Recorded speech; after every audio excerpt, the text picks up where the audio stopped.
We are back. Fandom United, a blockbuster podcast, episode 7. Myself and Mr. Jacob Bartley of Bartley and Barnes. Of There we this go. There's the t-shirt right there. throwback. It fits me again. Yeah.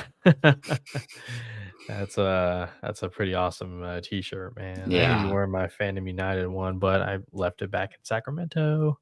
That's right. I'm still in Nashville, guys. But we are back. We got a packed jam show. We're gonna talk some movies, both on streaming and theatrical. A new trailer that released, Bad Boys 4, aka Ride or Die. A new SpiderVerse release in the form of a short film called The Spider Within. And of course, we're gonna cap it off with X-Men 97, episode number 4. But before we get to all that, let's do a little bit of catching up. Jacob, what's up, man? How are you? How was your weekend? How's your week been so far? Not bad, man. Not bad. Had a pretty chill weekend. Week's been good. Just keeping it low key, relaxing. But yeah, excited. Looking forward to tomorrow. Kylie and I we have tickets to watch Kong, Godzilla, the New Empire. So, Oh, and I'm stoked. We're stoked. I'm very into the monster verse, yeah. like very much into it. I mean, I heard someone else. Oh, actually, funny enough, I mean, I started it this week, so it's relevant to how my week's been doing. But I finally started the book that you recommended, Gio, the MCU. What is it called? How MCU conquered Hollywood, or something like that. Is it? Yeah. Yep. Um, MCU. yeah, the MCU, the reign of Marvel Studios, The the Reign of Marvel Studios, MCU. yes. Um, yeah, I had it in my Audible library for a while. Finally found some time to start listening to it. It's so, first of all, it's very well written. I shout out to the writers. Like it's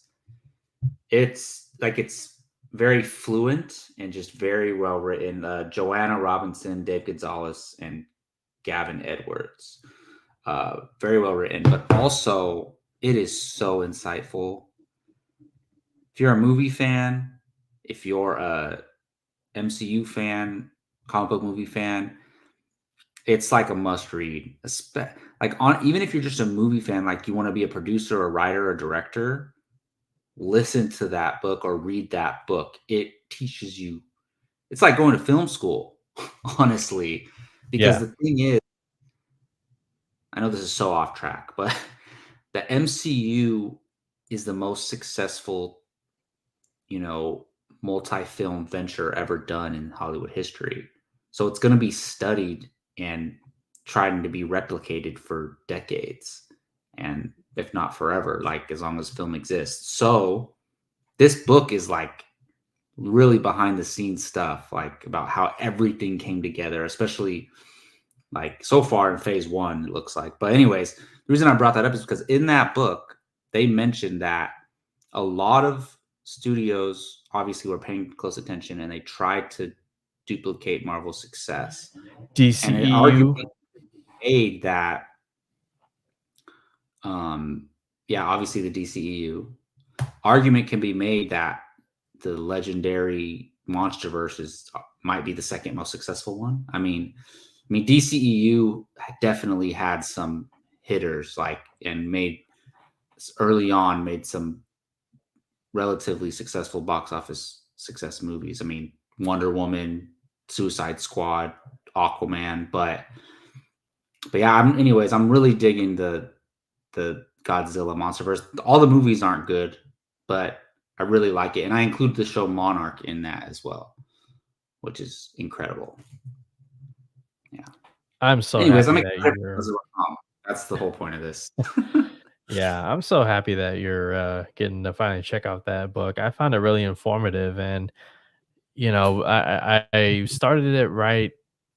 I think I was right in the middle of Loki when I started it, and season 2, and then after finishing that, then how Loki season 2 ended, like I was on a high with Marvel, Marvel Studios again, a high that I haven't experienced in some time. And then now we have, Deadpool and Wolverine, and then we're about to talk about X-Men 97.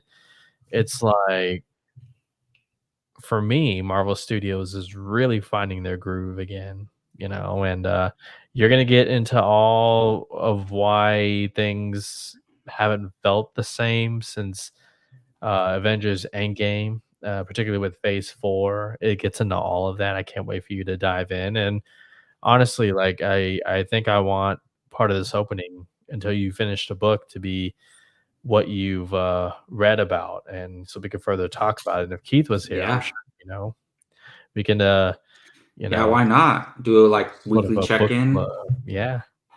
Yeah. Well, I I'm had basically up to the point of where Avengers came out, the first oh, okay. Avengers. Yeah. So that was my favorite thing to learn about was everything leading up to Marvel Studios being created.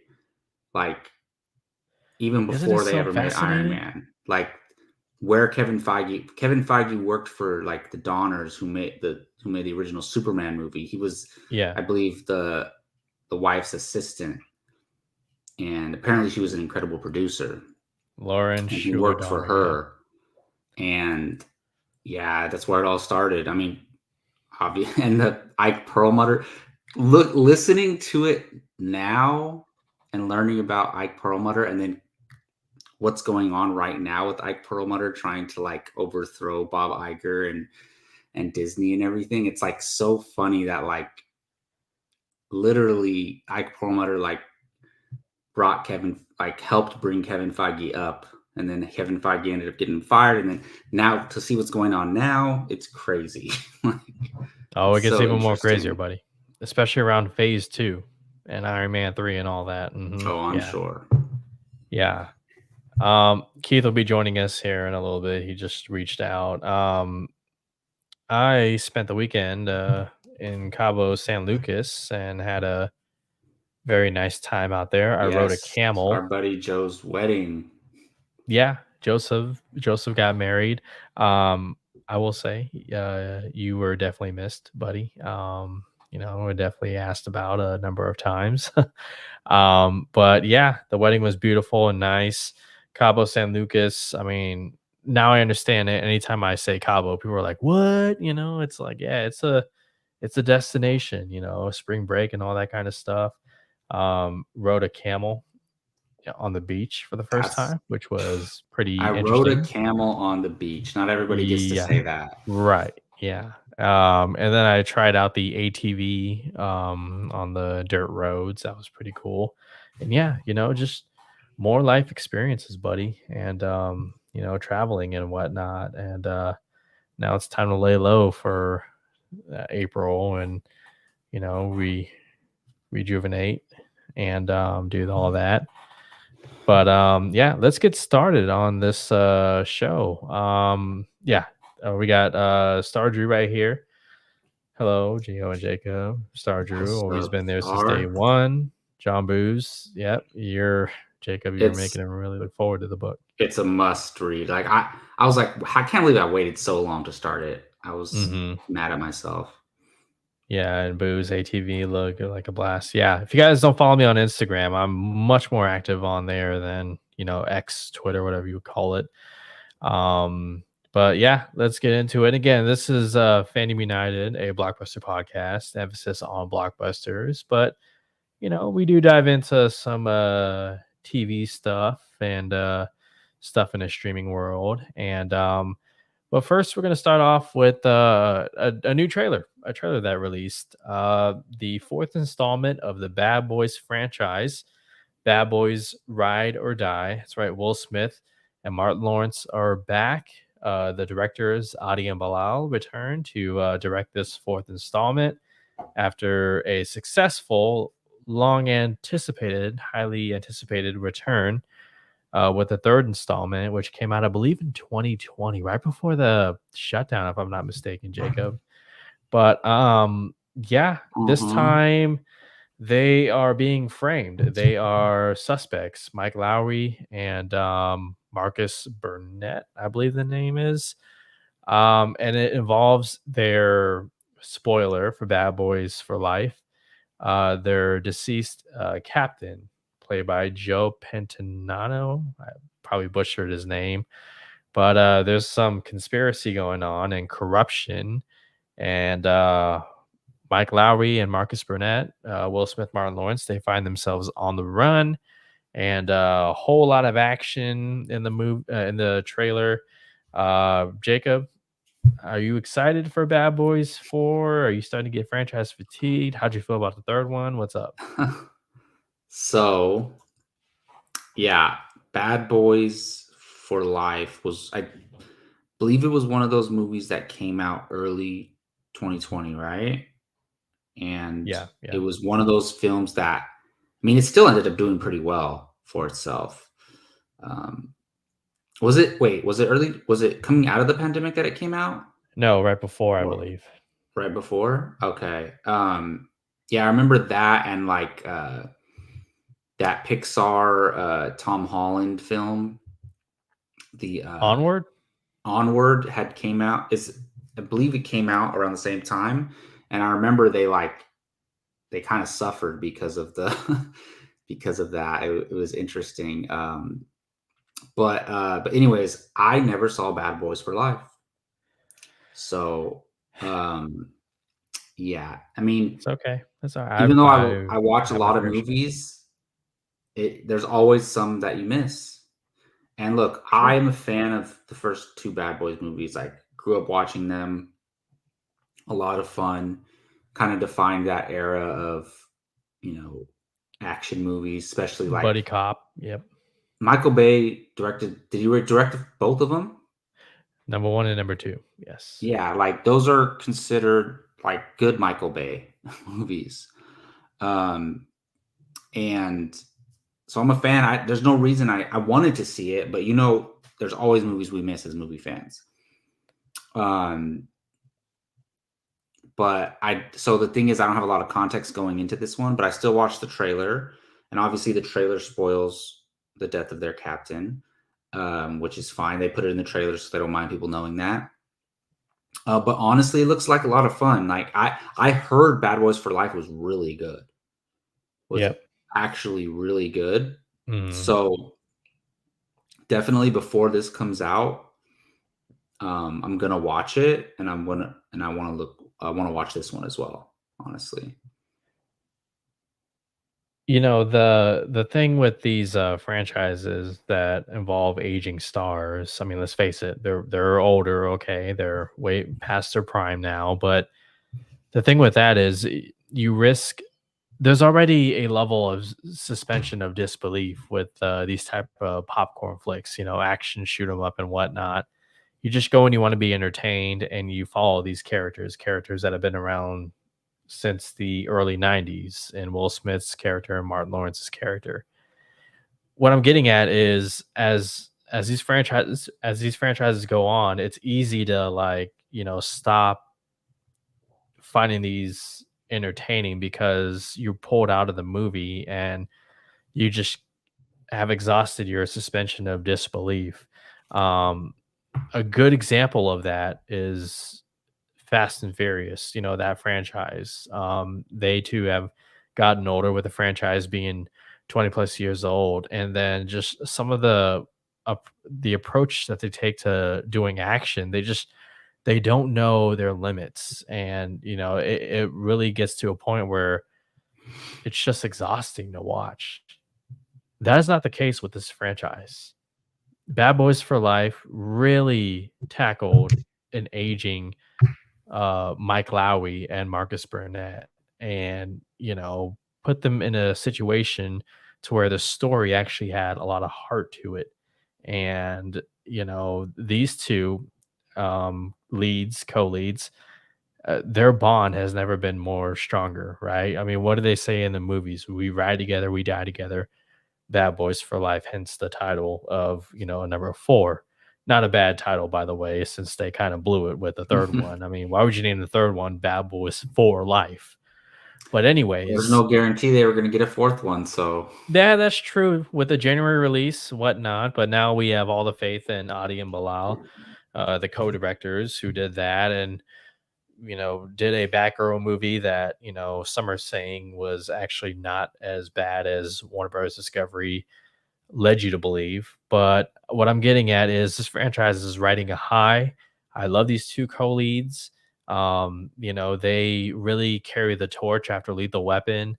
As far as buddy cop duos, they're just so entertaining to watch. They have great chemistry. Some of the younger cast who is returning in this movie, Vanessa Hudgens, and that little young crew of new generation of cops, looks like some of them are back as well.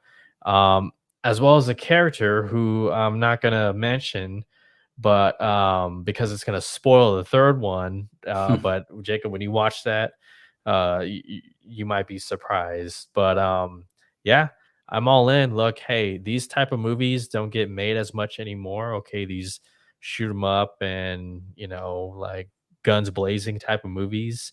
These blast in the past blockbusters that used to carry the early 2000s and late 90s, and I'm all for it. I see no reason why they should stop.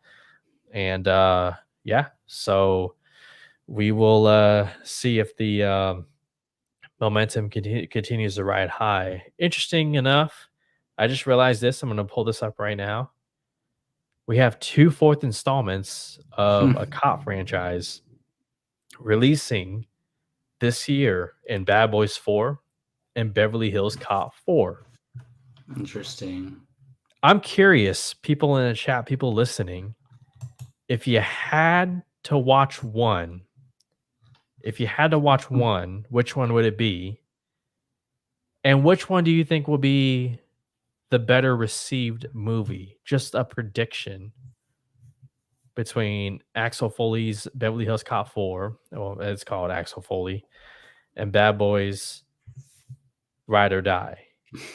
And I'll be looking at the chat for some of your answers right there. Which one are you more excited about? Which one do you think is going to be better received? And let's bring in Mr. Keith Barnes and get his thoughts really quick on the... Just leave it like that. No, I'm just kidding. Yeah, on the trailer for Bad Boys Ride or Die. Keith, first off, quickly, how you doing? And second, what did you think of the trailer? The trailer was good, but how's it going, guys? It's happening. What up? Yeah, the chat, everybody. Star Drew, Rachel, hello. It's happening.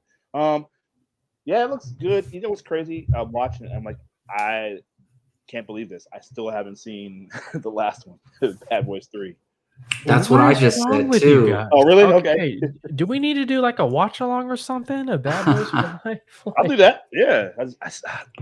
Well, I haven't seen it, or I haven't noticed it streaming anywhere. I certainly would have. You had a whole pandemic to watch it. That's why I didn't see it. I know.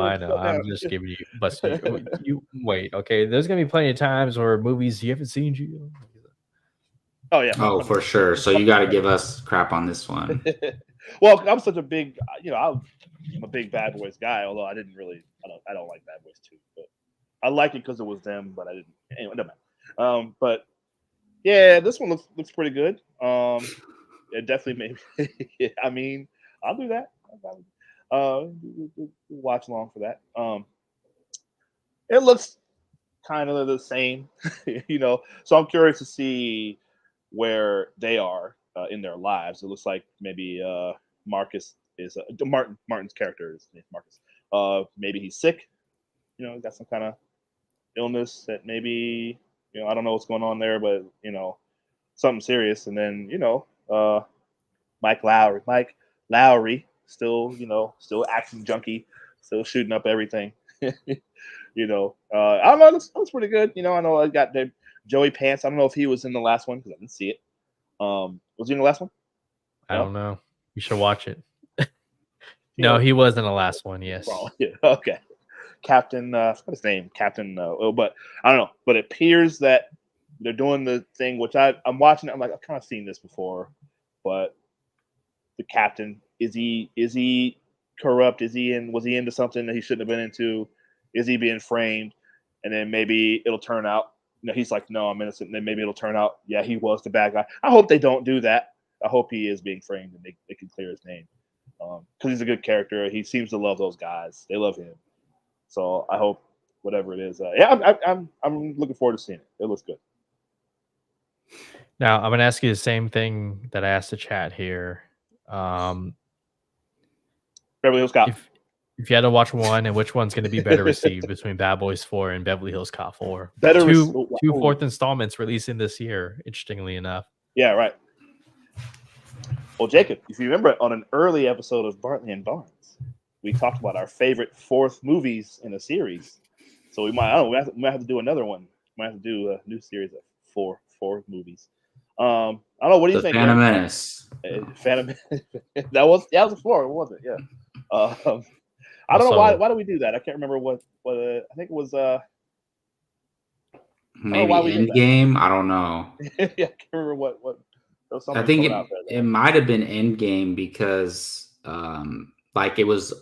It's like a quadrilogy or whatever you call it. Like yeah, might have been because I can't think of any other fourth installments that was coming out at that time. Yeah, I can't remember, but I don't know. I'm looking more forward to Beverly Hills Cop because we haven't seen that in such a long time, and I'm curious to see where the Axel Foley and the two. And you got just Rosewood and Taggart back. Yeah, exactly. Right, the OGs and Beverly Hills Cop. Yeah, I'm looking forward to that more. I don't know which one will be better received, but people have never liked Bad Boys. None of them.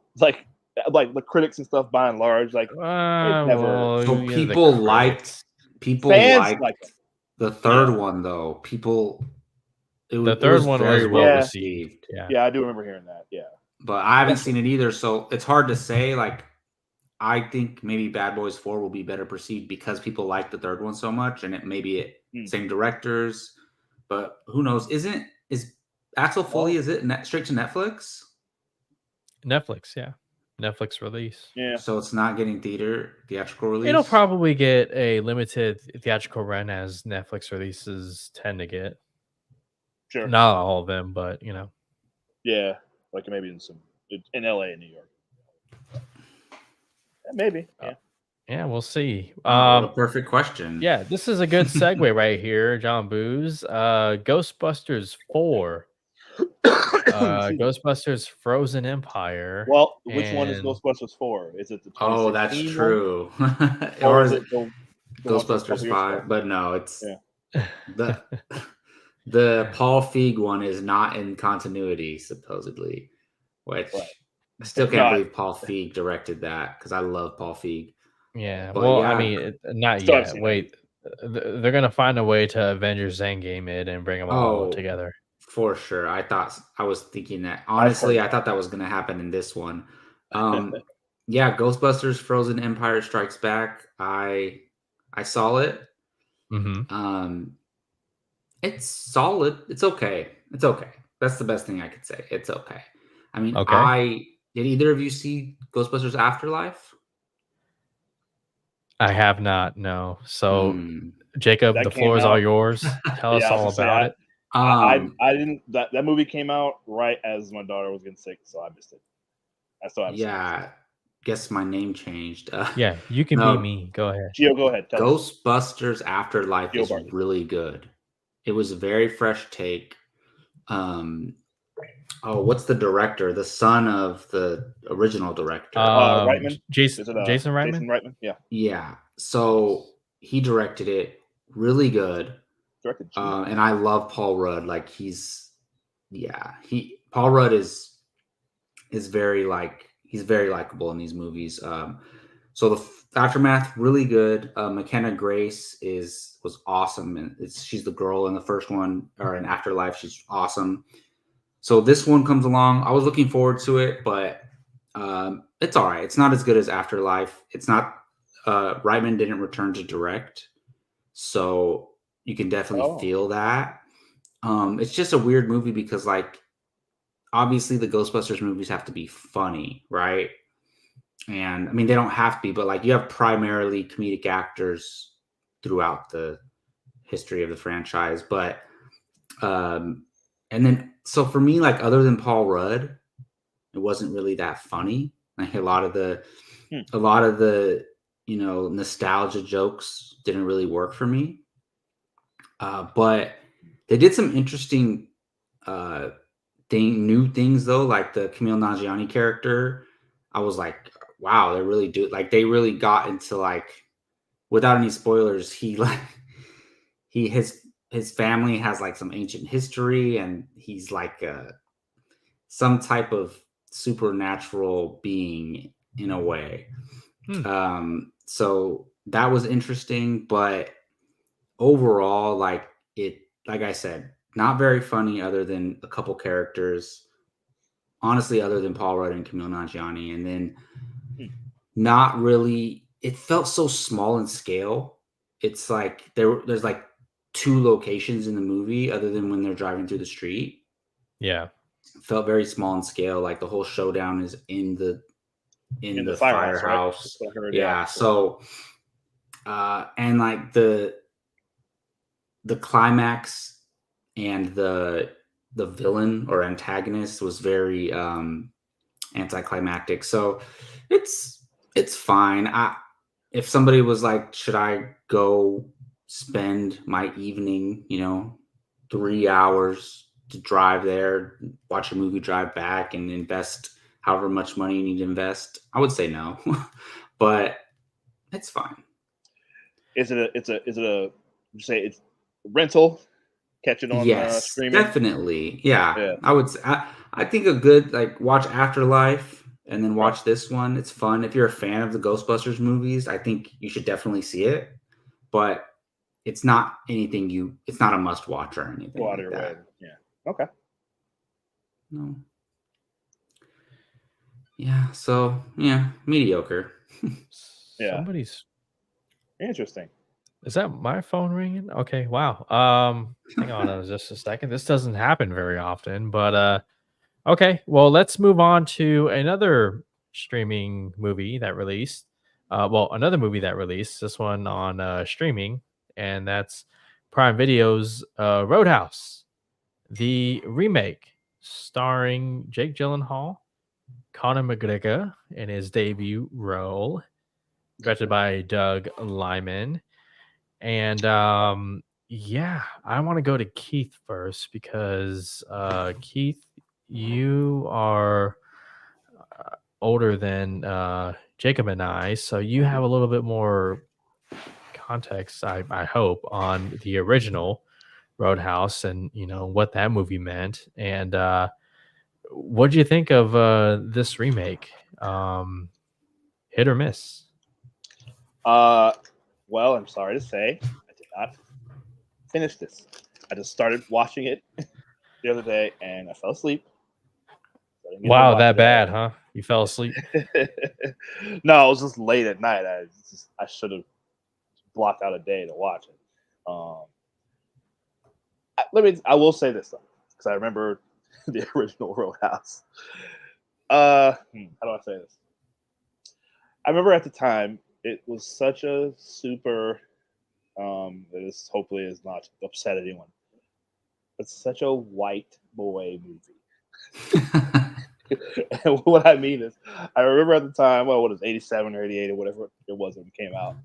All my friends that all of my friends, all the boys, they love Roadhouse, like loved it, and I still see that now with a lot of the people that were my age now that are talking about movies and stuff.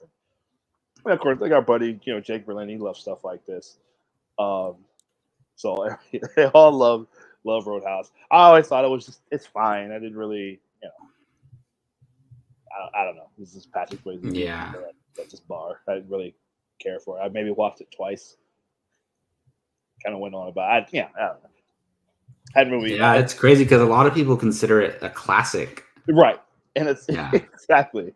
And it's one of those, well, it's a classic 80s, just kind of dumb action movie. Dumb, but just it was like one of those movies like I don't know, like an Action Jackson or a Tango and Cash or or it was in that era of Yeah. 80s action movies where just explosions and car chases. It's not necessarily a deep film. Right. Not a lot of depth. Well, as opposed to people think that about Die Hard, but there's a lot of depth to Die Hard, whole lot. So it's I don't know if I'm sure it was before Die Hard. But so I'm sorry to say I didn't watch it. I got to sit down. I got to sit down and watch it this weekend, and because I love the idea of the remake.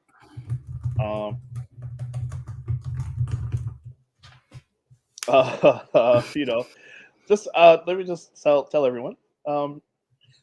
This is turned into a Bartley and Barnes episode of Bartley and Barnes Star's Room. So we got it. Gio's had to step away. Wow, we can't even edit the thing or the right. It's gonna be So yeah, we'll maybe give us about I don't know what, maybe 10 minutes or so. Yeah. Okay. So Gio has something he has to attend to. So he says about 5 more minutes on Roadhouse, and then we're going to close it out. Yeah, which is fine. Did you watch it? I did. So the thing is, like, I watched the new Roadhouse. I watched the original Roadhouse when I was very young, so I can't. There's those. At this point in my life, if I don't remember a movie well enough, I consider that I haven't seen it, because, like, I watched movies when I was like 5, and does that count? Like, probably not, because I don't even remember it that well. Like, I remember watching the action scenes, but that's it. Yeah. So that being said, I watched this, like, no expectations. I'm not comparing it to the old one. I enjoyed this movie a lot, not because it's great or not because it has a lot of depth or anything. Mm-hmm. First of all, I'm a huge Jake Gyllenhaal fan. That's it. And this guy is a freaking movie star. Yeah. He can do it all. He can do anything. Everything. Yeah, that's exactly. He literally, like, he can star in a blockbuster. He can star in Spider-Man Far From Home. Mm-hmm. He can star in Nightcrawler. He can star in Roadhouse, which are all 3 very different types of movies. Yeah. He is one of the true gems in Hollywood, like, honestly. What's the Guy Ritchie movie he did last year? Apparently, good. That movie, The Covenant. Yeah, that movie is incredible. I want to see. Yeah, that is one of my favorite movies of last year, The Covenant with Jake Gyllenhaal. Oh, that movie! I'm glad you mentioned that. That movie's amazing. Yeah. Anyways, so I enjoyed it mostly because of Jake Gyllenhaal, and also, so I watched. So, like, me and Kylie went to watch Ghostbusters, came home, got some food, grabbed some drinks, and then watched Roadhouse. So, like, it was kind of like, like, disappointed with Ghostbusters, and then I watched Roadhouse, and I'm like, yeah, this is awesome. Like, kind of just more energy. That's cool. Okay. So I enjoyed Roadhouse for what it is. Like I said, not a great movie, nothing deep, but, like, as far as just being a fun action movie. And I kind of enjoyed Conor McGregor in it. I know he's ridiculous and way over the top. That's what I heard, yeah. But I'm not going to lie, I kind of enjoyed him in this. So, yeah, just for Jake Gyllenhaal alone, and for just to see the action, and don't take the Conor McGregor character too seriously, it's a fun movie. I wish I would have watched this in theaters and then watched Ghostbusters at home. Oh, okay. Yeah, sure. Okay. Yeah. Is he playing the same character that Patrick Swayze played? Same name and everything, or is he Dalton? Yeah, he's playing Patrick or Richard Dalton? Rick Dalton. Yeah. Rick Dalton. Yeah. Okay. Yeah. Okay. No, I mean, it's the parts that made it enjoyable was really Conor McGregor. Yeah. Conor McGregor. I put it like this. You know how when we all saw Thor: The Dark World, we were like, yeah, it's okay, but then Loki really gave it life. That's the same way I feel with Roadhouse and Conor McGregor. Like, really? When he jumped on screen, like, the energy level shot up, for better or worse. And but the fighting is really well done, honestly. Like, if you can get past the side plots and the characters who, the movie tries to make you care about what they're doing and whatnot, you'll find yourself having a nice time. And definitely check this one out. But guys, I am so sorry. We have to cut this stream short. I have a work emergency, and I'm already at work, as you may already know. But I have to cut this one short and get this one going. But don't worry, next week we're gonna touch on SpiderVerse, the Yeah. Spider Within. We're gonna talk about X-Men 97 episode 3 and 4, and this bad boy that made his uh, debut once again, you could say. And yeah, it's going to be a loaded episode 8 next week. So again, guys, I do apologize. I'll make sure this stream is better set up, so where if I have to do this again, we can make some adjustments. But hey, thank you so much, everyone, for joining in. Booze, thank you. Curtis, Booze. appreciate it. John Pierce. Rachel, John Pierce. Sorry we had to cut this one short. You can follow us on social medias down below, and I have the same social media on Instagram, so give me a follow there. Very active on there. And yeah, that's gonna do it. Until next week, you guys take care.